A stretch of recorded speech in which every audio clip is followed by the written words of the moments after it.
into our seat again.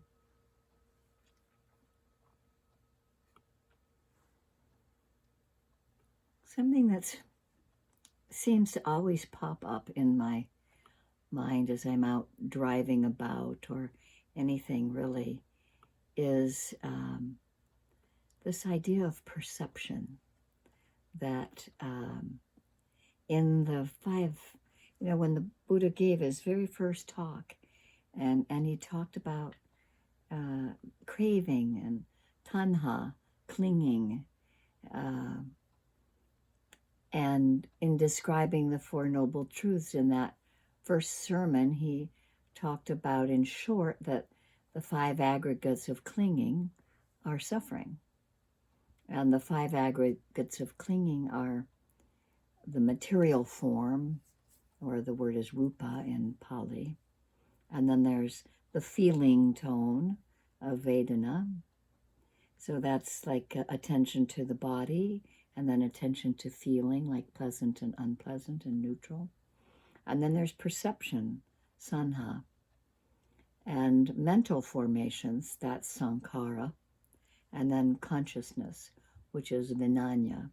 And that constitutes the sort of psychophysical complex called nama rupa. And it's our being or our personality. And it's this attachment of clinging to these five aggregates. And by identifying them as me and mine and myself, and that's what brings us suffering, and that we can cling.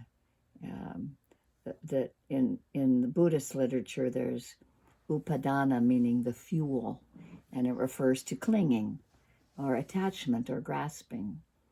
And it also breaks down into four different kinds of clinging: to sense pleasures, to wrong view, clinging to rites and rituals, and clinging to the idea of self, the self doctrine.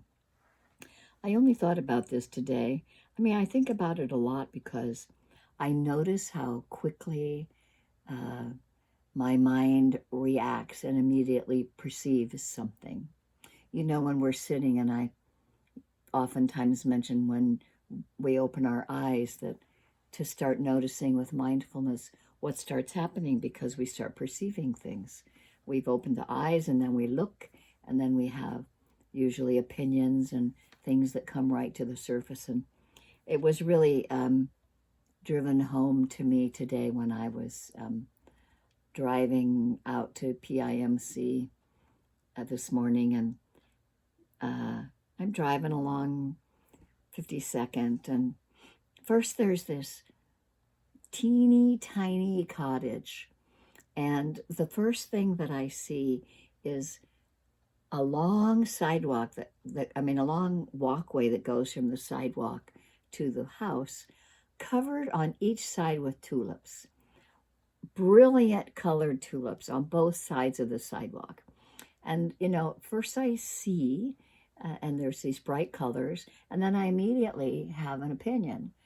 Oh, those tulips are so pretty. And then there's this little tiny cottage. I wonder who lives in that little teeny tiny cottage. And then my mind goes spinning off on, something that happened in the 1900s when people lived in teeny cottages, and they were workers for the people that lived in the big mansions nearby. And it's like I have this whole storyline going until the next thing that I see is a guy standing out in his yard with these great big gigantic pruners. And he's standing in front of a big bush that's sort of all out of control. It looks kind of like a peony tree that never got, or maybe a magnolia that never got trimmed much. And then my mind starts making up a story like, well, this is the wrong time to be pruning. Doesn't he know that you don't prune things off at the beginning of spring? And I wonder what shape he'll be making that bush. And, the mind is so quick to make these perceptions about things. And, in bringing the practice of mindfulness to all of this everyday stuff, to me, I see it most clearly in this kind of idea of perceptions and mental formations that the mind is constantly having an opinion about.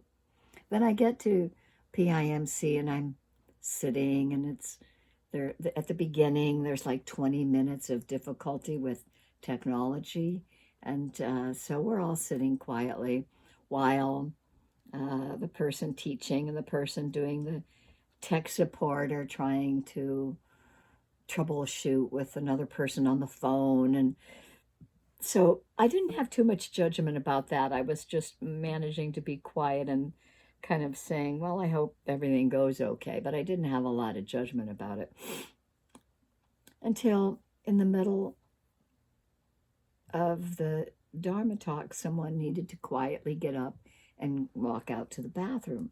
And they walked past me. And, you know, it wasn't just seeing as happening. It was immediate perception of, here comes this person walking by, I wonder if they could see themselves. Don't you think they could get a pair of jeans that fit them better? They would look so much better in jeans that fit them more and not get lost in all those baggy clothes.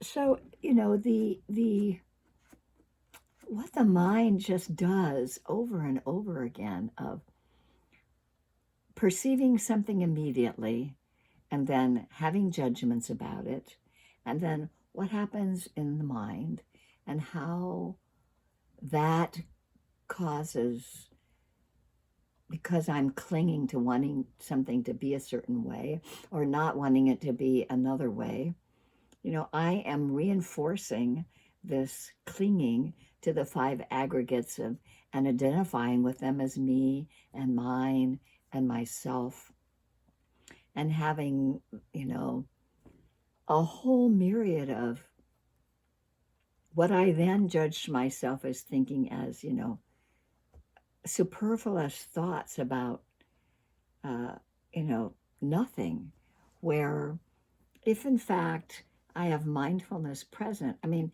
at least as I was, and these things happen in just seconds, 10 seconds. There's the tulips, there's the walkway, there's the vision, there's the thought pattern, and then there's mindfulness around, oh, look how quickly I attach some sort of pleasant story to this, and then the next person, how quickly I assess the situation and then have it be, something that, whatever the story was I made up about the guy with the pruning shears. I mean, it's like that story. I'm sure you remember the one I've talked about before that Joseph Goldstein writes in his book, because it's a perfect example of perception, where the builder has the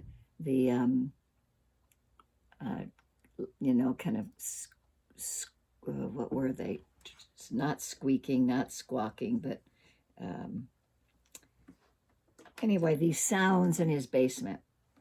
And because he had these herons nearby, he thought maybe there was a nest of herons in his basement. And he hears this beep, beep, beep, beep, beep, beep, beep, beep, beep. And then, so he has this great opinion about it. And then later on, something happens and a contractor has to come and look at something in his basement. And he says, hey, there's this fire alarm downstairs and it's beeping. And so you're going to have to, change that, basically change the batteries, rewire it, do whatever he had to do. And so then immediately the man had this whole thought that was then this negative storyline around what he had to do to fix the beeping in his basement, when just before that it happened to be, a nest of herons. So this whole idea of how we put the aggregates of these five aggregates of clinging to the material form and feeling and perceptions and mental formations and consciousness, and that is what makes this me and mine and myself. And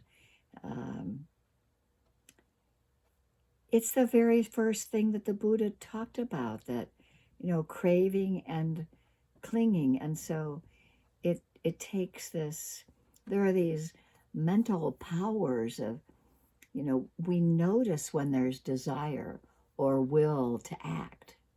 And then we notice effort or energy that it requires. And then there's consciousness of, or mind comes into the picture. And then we can investigate, or we can have discrimination around what's arising so that we can notice when are we craving and when are we clinging, when are we pushing something away, and that this purity of understanding clearly that the 5 aggregates of clinging are the suffering. And so when we notice clinging around something and bringing mindfulness to it, that we can have a wholesome desire for something, and it doesn't lead to any further desire. And there is the risk that even when a particular task that we might start might happen from a wholesome desire, and it might end up sometimes becoming a more unwholesome desire or craving. Like you might start a meditation with this wholesome intention of ending suffering, and then we can have this developing craving for calmness or bliss or something attained through a deep absorption state, and or a craving to develop powers to be able to transform, transmute.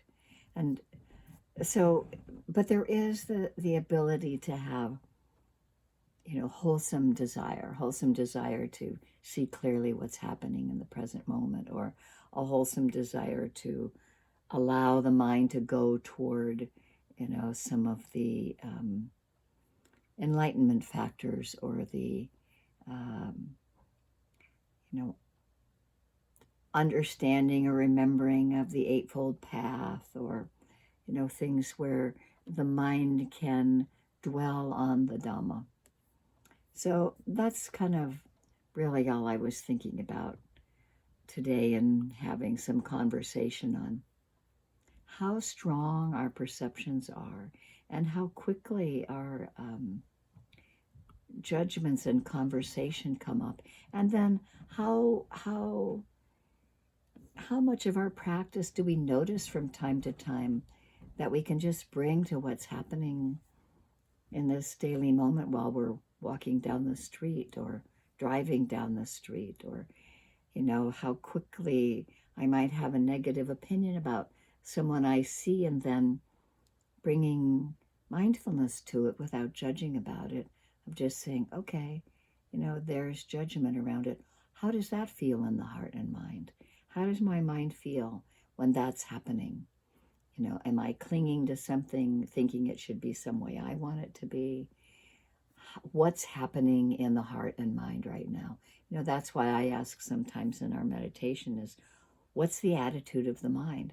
Because I can see that the attitude of the mind quite often gets really sort of restricted. As soon as I notice and bring mindfulness to what's happening, I can let go of that a little more and have a lot more freedom in the mind right there in that very moment. So that was some of my thinking on perceptions, and I'm just wondering if any of you have ever noticed things like that, or how quickly this perception, this aggregate of that's subject to clinging, that we tend to have views and opinions as soon as we perceive something, and how solidified it makes us for the me and the mine. And it begins to help us loosen as we bring the practice to it in daily life. It begins to help us loosen this opinion about what's me, what's mine, and maybe it isn't all about me. And we can have a way of seeing with more spaciousness as we notice judgment arising, or desire arising, or pushing away arising, or ignorance arising. So those are my thoughts on perception. You got anything to say about it? What happens in your life around these kinds of things?